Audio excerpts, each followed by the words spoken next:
Hello everyone. तो आप सभी को हॉरर स्टोरीज तो पसंद ही होंगी। मुझे भी बहुत पसंद है। जब भी मैं कहानी सुनती हूँ, खासकर बहुत सारे रियल स्टोरीज किसी के मुंह से, उसकी जीवन की ऐसी कोई घटना जिससे किसी का भी दिल दहल सकता है।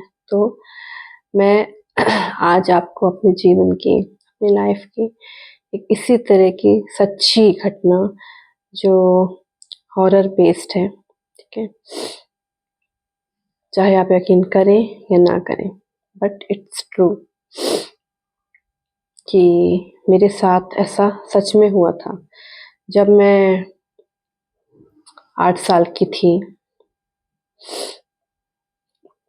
हम कानपुर आए थे। बहुत छोटी थी मैं, 8 इयर्स ओल्ड, और मुझे कुछ भी नहीं पता था।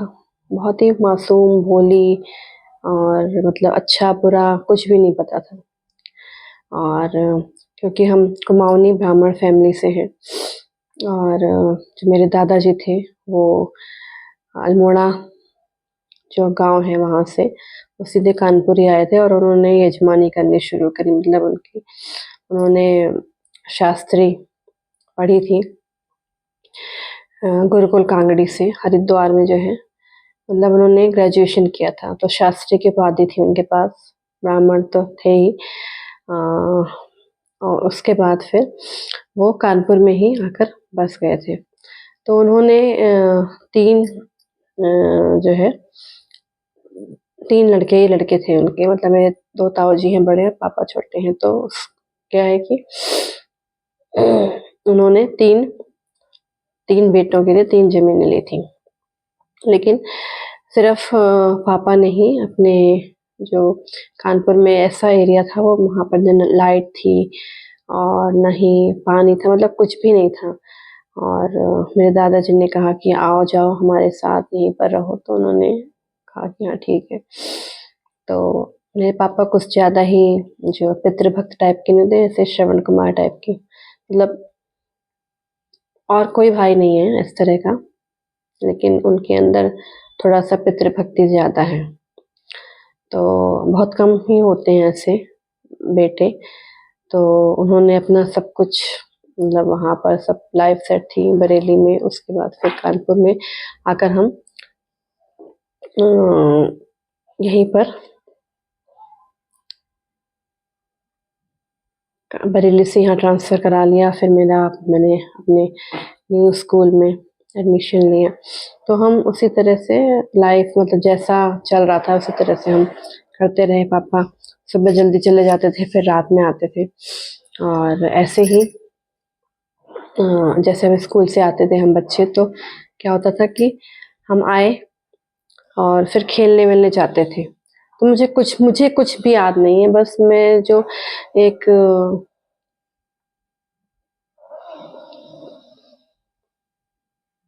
कहानी मुझे सुनाई गई है, तो मैंने उसे अपनी इमेजिनेशन के द्वारा, मतलब ऐसे सोच-सोच के, क्योंकि बचपन से ही मैं लिखती थी, और मुझ में इमेजिनेशन जो पावर है बहुत ज़्यादा है। मेरे जैसे मैं कुछ कहानी सुनती हूँ ना, तो मेरे रील चलती रहती है, मतलब मेरे पिक्चर सामने आती रहती हैं अपने आप।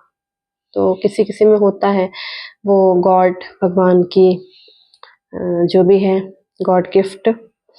तो मुझे कुछ याद नहीं है। बस मैं एक दिन स्कूल से नहीं, खेलने के बाद घर आई। तो क्या हुआ कि मम्मी बताती हैं कि मैं पता नहीं कौन से भाषा में गाने गाने लगी, और धीरे-धीरे मीन्स कि मुझे जो आज तक हमने कभी उन्होंने सुनी भी नहीं थी। क्योंकि हम तो नए-नए यहाँ पर आए थे, तो हमें इस तरह की कोई लैंग्वेज भी नहीं आती थी। और मैं तो वैसे ही बहुत छोटी थी, सिर्फ़ 8 साल की, मुझे कुछ नहीं पता।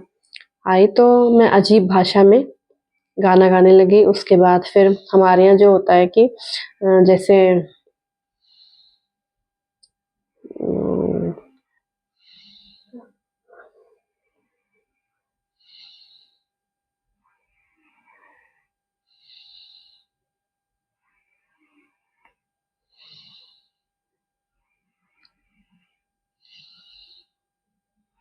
जब पीरियड्स वगैरह होते हैं तो मंदिर में नहीं जाते हैं ये सब। तो इसी तरह से क्या कहते हैं कि मेरे तो पीरियड्स नहीं थे, लेकिन कुछ तब कहीं की बात कहीं और हो रही है, सॉरी। तो अब जितना मुझे याद आ रहा है, तो क्योंकि काफ़ी साल पहले की बात है, तो अब जैसे गाना गाने के बाद फिर क्या हुआ कि मैंने जो है उस समय हमारे घर इतना ज़्यादा अच्छे से नहीं बना हुआ था, नया-नया ही घर था, कच्चा घर जैसा था और न बिजली पानी तो वैसे भी कुछ नहीं था वहाँ पर। तो क्या हुआ कि सीढ़ियों से हम ऊपर-नीचे करते थे। तो जो सीढ़ी होती है कितनी भारी होती है, एक 8 साल की बच्ची के लिए इतनी भारी भरकम सीढ़ी उठाना मतलब कोई उसके बस की बात नहीं होती है। लेकिन मैंने पूरी सीढ़ी उठा ली अपने हाथ से, ठीक है? तो मीन्स कि अब तो मुझे हँसी आ रही है सोच-सोच के, मम्मी बताती हैं, तो मैंने उससे सुन-सुन के अपने मतलब इमेजिनेशन करके कि मैंने कैसे सीढ़ी उठाई होगी, ये वो करके मैं बता सकती हूँ। तो उसके बाद फिर क्या हुआ कि सब चिल्लाने लग गए कि क्या कर रही है, क्या कर रही है? मतलब पता नहीं कुछ ऐसा कुछ हुआ था कि पीरियड्स में नहीं छूते हैं, कुछ ऐसा हुआ था कि मैंने मतलब अ, मम्मी को ले जाके दे दिया था या गंगा जल ऐसे मंदिर में, पता नहीं कुछ बात हुई थी। अब वो मुझे अच्छे से याद नहीं है। कुछ ऐसा भी हुआ था उस समय जब मतलब मैं अपने बस में नहीं थी, मतलब मैं नहीं थी, मेरे अंदर कोई और ही था। तो क्या हुआ कि सीढ़ी उठा ली। अब सबको लगा, जो मेरे दादाजी थे वो मतलब कि इस तरह का पूजा पाठ में बहुत उनको, अब उन्होंने गुरुकुल कांगड़ी से पढ़ा था तो उनको थोड़ी-सी नॉलेज तो थी काफ़ी। तो उन्होंने क्या किया कि मम्मी से कहा कि उन्हें दिखाई नहीं देता था। वो क्योंकि हम गाँव के जो भी थे नहीं वो खाना-पीना इतना अच्छा नहीं हुआ होगा, जो भी होगा। तो मुझे इसके बारे में कुछ नहीं पता, लेकिन जब से मैंने उनको देखा था अपनी नॉलेज में, तब से मैंने उनको वैसे ही देखा था, काला चश्मा पहने हुए और उनको दिखाई नहीं देता था। बस धुंधला दिखाई देता था, उन्हें ये समझ में आता था कि हाँ, कोई आ रहा है, जा रहा है, कुछ हो रहा है, लेकिन कौन आ रहा है, कौन जा रहा है, ये उन्हें कुछ भी पता नहीं चलता था। वो सिर्फ़ आवाज़ से पहचानते थे और अगर कोई अंदर आया है तो उन्हें मतलब धुंध आकृति जैसी दिखाई देगी कि कोई चल के आया है। अगर चश्मा लगा लिया है तो उन्होंने तो चश्मा तो लगाए रहते थे। तो बस इतना उन्हें पता चलता था कि कौन आ रहा है, कोई आ रहा है, कौन आ रहा है वो आवाज़ से पहचानते थे, अगर किसी ने बोल दिया। क्योंकि अगर भगवान हमसे कुछ छीनता है तो दूसरी हमें एक शक्ति दे देता है। तो उनके जो सेंसेस थे बहुत स्ट्रॉन्ग थे। तो जब उनके पास कोई उनसे पूछने के लिए आता, जैसे कुंडली के बारे में या कुछ और के बारे में कि ऐसा क्या होगा, कब शादी होगी, तो ये सब वो ऐसे बता देते। काउंटिंग का ही सारा सिस्टम होता है जो ज्योतिष में।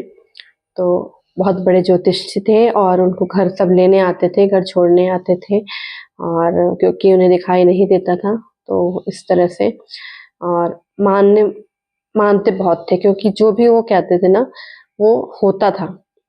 और दूसरी बात ये है कि क्यों होता था पता है?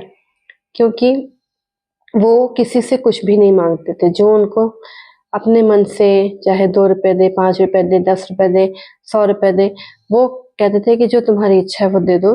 तो उनका जो कहा हुआ था होता था ना, वो फलीभूत भी होता था क्योंकि उनको कुछ भी मतलब लालच नहीं था ऐसा। बस उनको ये था कि हाँ, कुछ मिल जाए बस, इतना था। क्योंकि अगर हमें बिना किसी वैल्यू के कुछ भी मिल जाता है, हमें किसी चीज़ का मूल्य अगर नहीं चुकाना पड़ता है और हमें ऐसे ही मिल जाए कोई फ्री में, तो क्या होता है उसकी वैल्यू नहीं होती है। तो उसकी वैल्यू थोड़ा-सा मतलब वैल्यू तो वैसे थी उनकी बातों की, क्योंकि सब लोग इसीलिए मानते थे क्योंकि वो जो भी मतलब बताते थे वो होता था सच। तो सबकी अलग-अलग नॉलेज शक्ति जो भी होती है, और उनको इस तरह का कोई वो भी नहीं था, घमंड भी नहीं था कि ऐसा है, मैं ऐसा हूँ, बस। तो इस तरह से तो वो इतना सब कुछ जानते थे, तो उन्होंने जब ये देखा कि मेरी ऐसी हालत है तो वो समझ गए। तो उन्होंने मम्मी से कहा कि पापा तो थे नहीं, पापा लखनऊ जाते थे। ऑफ़िस लखनऊ था, तो अब उन्होंने यहाँ ट्रांसफ़र कराया था, तो कानपुर में सिर्फ़ सेंटर्स थे, तो सेंटर में उनका नहीं हो पाया था उस समय। सेंटर में जो ट्रांसफ़र नहीं हो पाया था, वो लखनऊ से ही अप डाउन करते हैं। अब लखनऊ से कानपुर आने में टाइम लगता है, और ऑफ़िस बंद होता था 6 बजे, तो 6 बजे निकल के फिर ऑफ़िस भी बहुत दूर था, जो मेन स्टेशन होता है, इस वजह से उनको रात हो जाती थी।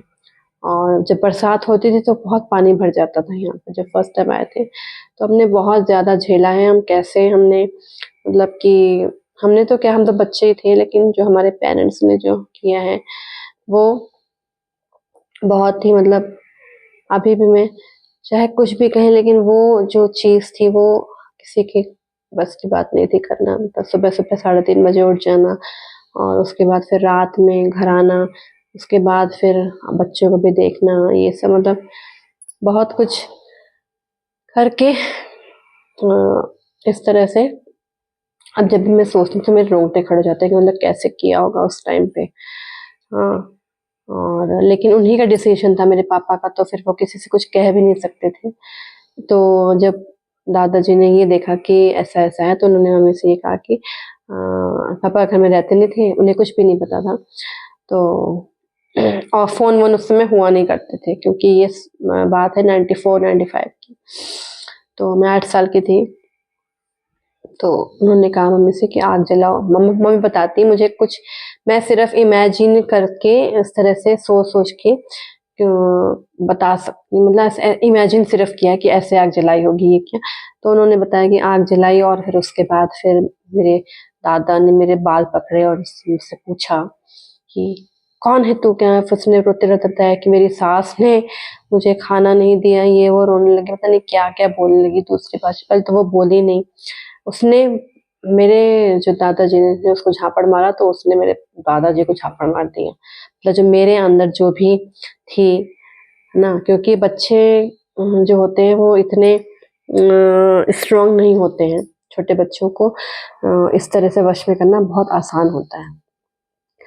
तो तो मैं छोटी बच्ची थी, जो भी हुआ हो मुझे नहीं पता। मैं और मेरा भाई दोनों गए थे, हम दोनों आए, और जो भी जिसने पकड़ा मुझे ही, क्योंकि शायद मैं कमज़ोर थी उस समय में, बहुत वीक, मतलब कमज़ोर है, दिल से कमज़ोर, कि मतलब किसी को भी कुछ वो हो जा रहा है, दुःख हो रहा है, तो मुझे रोना आ जा रहा है, मतलब कि जो कमज़ोर होते हैं ना, दूसरों के दुःख पर रोने वाले, या दूसरों को देखकर खुश होने वाले, और अपनी बात किसी से ना कहने वाले, मतलब इस तरह के जो कमज़ोर लोग होते हैं, उनको बहुत ज़्यादा इस तरह का जो ये होते हैं, वश में करने वाले, जो